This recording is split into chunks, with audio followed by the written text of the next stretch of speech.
do a short little review on Return to Dark Tower as a solo experience, because I don't do a lot of solo gaming.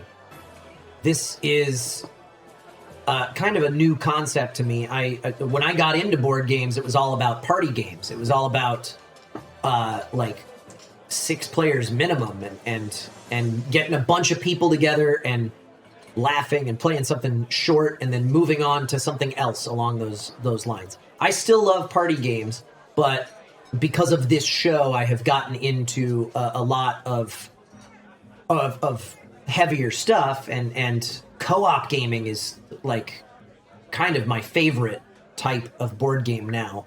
Not that that's a pretty broad genre, but still, I really like co-op gaming, and this is one of the best. Return to Dark Tower is so much fun. The table presence is phenomenal. This giant thing in the middle of the table is so cool. The fact that it's got the lights and the sounds happening, the companion app that adds all of that variability into it is really, really cool. But from a solo standpoint, from somebody who doesn't play a lot of solo games, this totally works. This absolutely, like, there is nothing about playing this game by yourself that is any less enjoyable, in my opinion, than playing it with a full group of 4. I think it absolutely, like, it's still a great, like, it's a great game at a 4 count, but it's a great game single player, and I would imagine it would be just as great with 2 or 3. Like, this, it's perfectly balanced to level things out there for no matter what your player count is. Like the turn counts. So there's a thing in the rule book here. Right there, there's a turn count thing. So the first month of the game is always going to be 1 turn per player. But nothing bad has happened yet at that point in the game. There's no quests to go take care of.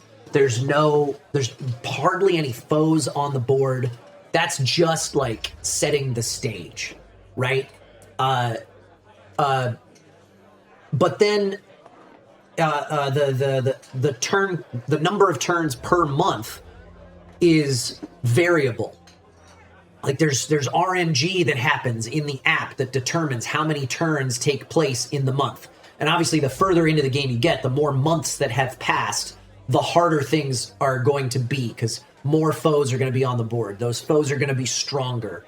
You're going to be dealing with a dwindling skull supply and more skulls on buildings, and eventually destroyed buildings, which we didn't deal with tonight. Shut up, tower. Stop talking to me.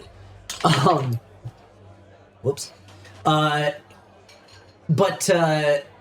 So there's RNG on how long each month is going to be, but there's this nice little indicator that says there's an average number of turns per month, depending on the player count.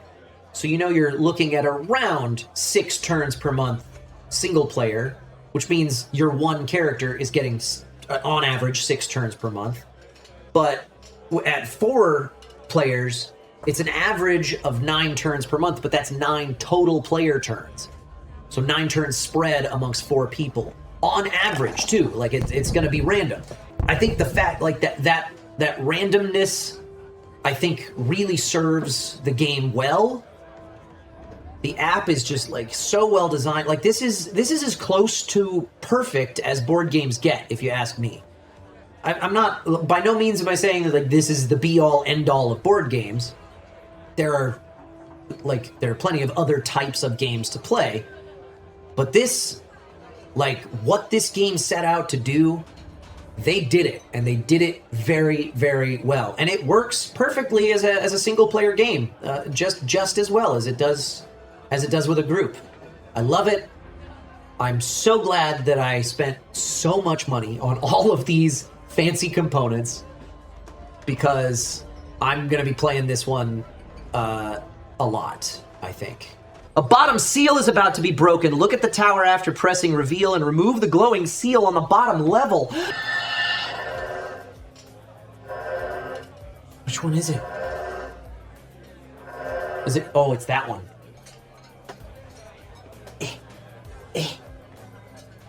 And it's a banner. That means if I want to take a banner action in this particular kingdom, I gotta spend a spirit to do it. Rumor!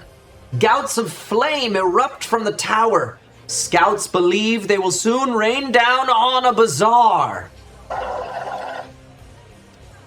Add a spine fiend to Azkol's Bane in the south.